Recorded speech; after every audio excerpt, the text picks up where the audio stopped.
हम्म। आज का हमारा टॉपिक है बाजार, एक सामाजिक संस्था के तौर पर सोशियोलॉजी +2 क्लास का 4th चैप्टर। इसमें बताया गया है कि बाजार क्या होता है। बाजार वो जगह होती है जहाँ पे वस्तु खरीदने वाला वस्तु खरीदता है और वस्तु बेचने वाला वस्तु बेचता है। क्रेता और विक्रेता के बीच में जहाँ वस्तु का आदान प्रदान होता है उसको, उस जगह को या उस स्थान को बाजार का नाम दिया गया है।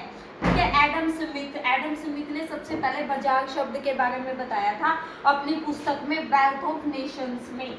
वेल्थ ऑफ नेशन जो पब्लिश हुई थी 1776 में, यानी कि 1776 में। इसमें उसने अदृश्य हाथ की टर्म दी थी। अदृश्य हाथ मतलब बाजार के पीछे अदृश्य शक्ति काम करती है। वहां पे हर आदमी बाजार में अपना लाभ कमाने के लिए देखता है। क्रेता सोचता है कि मैं अच्छे दाम कमाऊं, लाभ कमाऊं। विक्रेता सोचता है कि मैं भी अपना लाभ कमाऊं। मतलब बेचने वाला और खरीदने वाला दोनों ये चाहते हैं कि हम अपना लाभ कमाएं। एक अदृश्य शक्ति काम करती है। और मतलब जब लाभ कमाने की बात आती है तो ये अपने आप में समाज के हित में ये चीज चली जाती है और इसको अदृश्य हाथ कहा जाता है। मीन्स एक आदमी के चलाने से तो ना तो बाजार चल सकता, ना एक आदमी के काम करने से बाजार को चलाया जा सकता। इसका मतलब एक पूरा लोगों का एक पूरा समूह बाजार को चलाता है। एक अदृश्य शक्ति जो अपने अपने लाभ के लिए काम करती है और वो लाभ आर्थिक हित के साथ साथ, लोगों के आर्थिक हित के साथ साथ सामाजिक हित में भी काम करता है। ठीक है। इसके बाद एडम स्मिथ ने खुले व्यापार की नीति के बारे में बताया है। उसने कहा कि बाजार में बिल्कुल भी हस्तक्षेप नहीं होना चाहिए। हस्तक्षेप की नीति अपनाने के लिए हस्तक्षेप की नीति का उसने समर्थन किया कि बाजार को खुला छोड़ दिया जाए। बाजार के पीछे कोई भी शक्ति नहीं होनी चाहिए, कोई भी शक्ति नहीं होती। मीन्स खुले व्यापार की नीति, बाजार को अपने हिसाब से चलने दो, उस पर किसी भी प्रकार का कोई भी प्रतिबंध ना हो। तीसरी अवधारणा जो एडम स्मिथ ने दी थी वो थी मुक्त व्यापार की अवधारणा।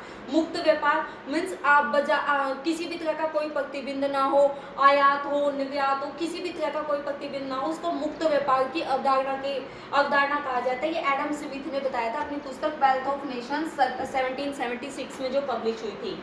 उसके बाद कार्ल मार्क्स कहता है कि अर्थव्यवस्था वस्तुओं से नहीं, लोगों के मध्य रिश्तों से बनती है। अर्थव्यवस्था जहाँ पे वस्तुओं का जिसमें बाजार भी आ जाता है, वस्तुओं का लेन देन भी आ जाता है, क्रय विक्रय सब कुछ आता है। मतलब जो वस्तु विनिमय प्रणाली भी इसी के अंदर आती है। मतलब धन का लेन देन, आदान प्रदान, आय व्यय सब कुछ अर्थव्यवस्था में आता है। ये वस्तुओं से नहीं बल्कि लोगों के मध्य रिश्तों से बनती है। मीन्स अगर हम बाजार में कोई चीज़ खरीदने जाते हैं तो हम अगर उधार पे कोई चीज़ लेते हैं तो सामने वाला जब हमें जानता होगा तभी हमें उधार पे देगा। या पैसों में भी लेते हैं सही रेट में, या ठीक वस्तु की क्वालिटी भी हमें मतलब जान पहचान बढ़ जाती है। मतलब ये सामाजिक रिश्तों को बढ़ावा देती है। साप्ताहिक बाजार एक टर्म है हमारी, साप्ताहिक बाजार। जनजातीय बाजार लगते हैं भारत में, मतलब हफ्ते में एक दिन लगते हैं। लोग जो मतलब वनों से उत्पाद, जनजातियां जो वनों से उत्पाद चूज करके लाती हैं, वन्य पदार्थ हो गए, वन्य खाद्य पदार्थ हो गए, उसके बाद सीपियां, मोती, इस तरह की चीजें वो बाजार में बेचती हैं। ठीक है। और बदले में उन चीजों को लेके जाते हैं जो उनके काम की हो। ठीक है। उसको साप्ताहिक बाजार कहते हैं। ये बाजार हफ्ते में एक बार लगता है और इसमें लोग मतलब जनजातीय लोग अपना सामान खरीदने के लिए आते हैं। ये बाजार केवल मतलब सिर्फ इस चीज के लिए नहीं है कि वस्तुओं का आदान प्रदान होता है यहाँ पे, नहीं। इसके अलावा इससे रिश्तों में अच्छी बढ़ोतरी होती है, लोगों के रिश्ते तय होते हैं, आपस में सामाजिक समझ बढ़ती है, सामाजिक रिश्ते मजबूत होते हैं। उसके बाद एक टर्म है अपनी उपनिवेशिक काल से पहले का बाजार। उपनिवेशिक काल यानी कि 1947 में भारत आजाद हुआ था, लेकिन उससे पहले ब्रिटिश सरकार का हमारे ऊपर शासन था। ब्रिटिश सरकार का शासन आने से पहले भारत ग्रामीण समुदायों में जो रहता था वो पूरी तरह से वस्तु विनिमय प्रणाली थी। हमारे यहाँ वस्तु के बदले में वस्तु को देना। ठीक है। हमारे यहाँ हथकरघा उद्योग थे, लेकिन अंग्रेजों के और ब्रिटिश काल के आने से हमारे हथकरघा उद्योग भी खत्म हो गए। दरिया थे, इस तरह की चीजें बनाई जाती थी वो बिल्कुल खत्म हो गए। ठीक है, अब उपनिवेशिक काल के आने से वस्तु विनिमय प्रणाली भी खत्म होगी। उन्होंने मुद्रा विनिमय प्रणाली को शुरू कर दिया।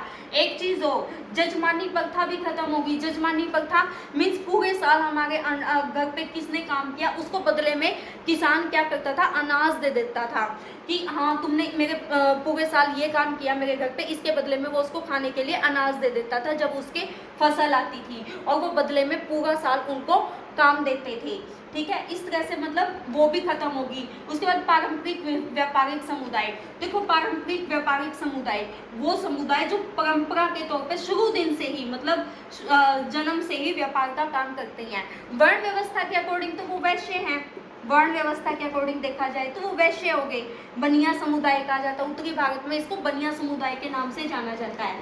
लेकिन ये समुदाय पारसी, सिंधी, बोहरा, जैन, तमिलनाडु के नाट्य टटार, ये लोग सारे पारंपरिक व्यवसाय करते थे, पारंपरिक व्यापारिक समुदाय करते थे, वस्तुओं का एक जगह से दूसरी जगह पे आदान प्रदान करते थे। इस समुदाय का काम था वस्तु को एक जगह से दूसरी जगह पर ले जाकर बेचना। ठीक है, एक बंजारा जनजाति थी, वो नमक का व्यापार करती थी। बंजारा जनजाति नमक का व्यापार करती थी। इसके अलावा इनमें सबसे ज्यादा जो जाना जाता है पारंपरिक व्यापारिक समुदायों में वो कौन सा है, बिड़ला परिवार। बिड़ला परिवार, इनको राजस्थान में बिड़ला परिवार व्यापारिक समुदाय का एक ऐसा संघ है जिसने उद्योग स्थापित किए। किस चीज का फायदा उठाकर, पूंजीवाद का फायदा उठाकर। ठीक है, पूंजीवाद का फायदा उठाकर इसने अपने व्यापार को अच्छे से एस्टैब्लिश किया, उसके बाद अपने उद्योग स्थापित किए। अगली टर्म है हमारी उपभोक्तावाद। उपभोक्तावाद क्या होता है, जब हम घर में चीज की जरूरत ना हो उसके बावजूद अपनी जो बेसिक नेसेसिटी है, रोटी कपड़ा और मकान, उसके बावजूद उन चीजों को खरीदते हैं।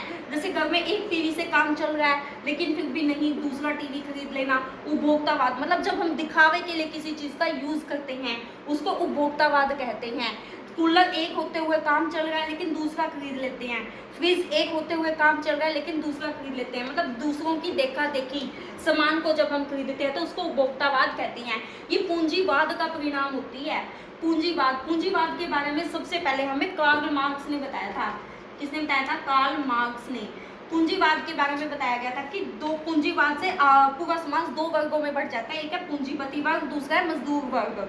मतलब पूंजीपति वर्ग क्या करता है, वस्तु का उत्पादन, मान लो 100 रुपए लगे किसी वस्तु के उत्पादन में, लेकिन पूंजीपति वर्ग क्या करता है, मजदूर वर्ग को सिर्फ 10 रुपए उसकी मजदूरी के दे देता है और 90 रुपए खुद के लिए रख लेता है। मतलब मजदूर वर्ग का कहीं ना कहीं शोषण हो रहा है।